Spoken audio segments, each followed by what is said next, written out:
ഇന്ത്യയിലെ ഏറ്റവും നീളം കൂടിയ കടൽപ്പാലമായ അടൽ സേതു പ്രധാനമന്ത്രി നരേന്ദ്രമോദി ഇന്ന് രാജ്യത്തിന് സമർപ്പിക്കും. വൈകിട്ട് 3:30-ക്കാണ് ഉദ്ഘാടനം. 21.8 കിലോമീറ്റർ ദൈർഘ്യമുള്ള പാലത്തിന്റെ 16.5 കിലോമീറ്ററും കടലിലൂടെയാണ് കടന്നുപോകുന്നത്. അതുകൊണ്ട് തന്നെ ഇന്ത്യയിലെ എഞ്ചിനീയറിംഗ് വിസ്മയങ്ങളിലൊന്നായിട്ടാണ് മുംബൈ ട്രാൻസ് ഹാർബർ ലിങ്കിനെ വിശേഷിപ്പിക്കുന്നത്. രാജ്യത്തെ ഏറ്റവും തിരക്കേറിയ നഗരമായ മുംബൈയിലെ രണ്ടാമത്തെ കടൽപ്പാലമാണ് ഇന്ന് യാഥാർത്ഥ്യമാകുന്നത്. ആദ്യത്തെ ബാന്ദ്ര വർലി കടൽപ്പാലം തുറന്നുകൊടുത്ത് 14 വർഷത്തിന് ശേഷമാണ് അടുത്ത കടൽപ്പാലം നാടിന് സമർപ്പിക്കുന്നത്.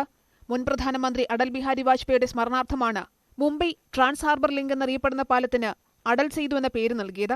18,000 കോടി രൂപ ചെലവിൽ നിർമ്മിച്ച 21.8 കിലോമീറ്റർ നീളമുള്ള പാലം ലോകത്തെ ഏറ്റവും നീളമേറിയ 12ാമത്തെ പാലം എന്ന റെക്കോർഡും സ്വന്തമാക്കി. 21.8 കിലോമീറ്റർ നീളമുള്ള പാലത്തിന്റെ 16.5 കിലോമീറ്റർ ഭാഗം കടലിലും ശേഷിക്കുന്ന 5.5 കിലോമീറ്റർ ഭാഗം കരയിലുമാണുള്ളത്. മുംബൈയിലെ സെവരിയിൽ നിന്ന് ആരംഭിച്ച് റൈഗഡ് ജില്ലയിലെ നവഷേവയിൽ അവസാനിക്കുന്ന തരത്തിലാണ് പാലം നിർമ്മിച്ചിട്ടുള്ളത്.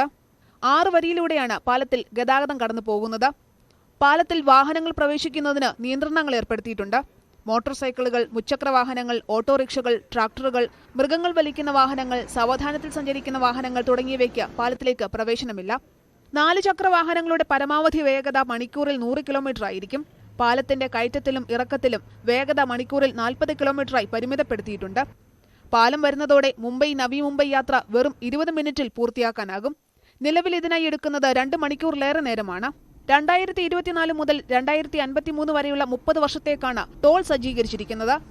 കാറുകളടക്കമുള്ള 4 ചക്ര വാഹനങ്ങൾക്ക് 360 രൂപയാണ് നിലവിൽ നിശ്ചയിച്ചിരിക്കുന്ന നിരക്ക്.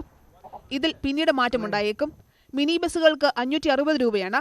ബസ് അല്ലെങ്കിൽ ഡബിൾ ആക്സിൽ ട്രക്കുകൾക്ക് 1180 രൂപയും 3 ആക്സിലുള്ള ട്രക്കുകൾക്ക് 1290 രൂപയും 4 മുതൽ 6 ആക്സിലുള്ള വാഹനങ്ങൾക്ക് 1850 രൂപയും വലിപ്പമുള്ള വാഹനങ്ങൾക്ക് 2250 രൂപയുമാണ് ടോൾ നിരക്ക്. News desk, news 18.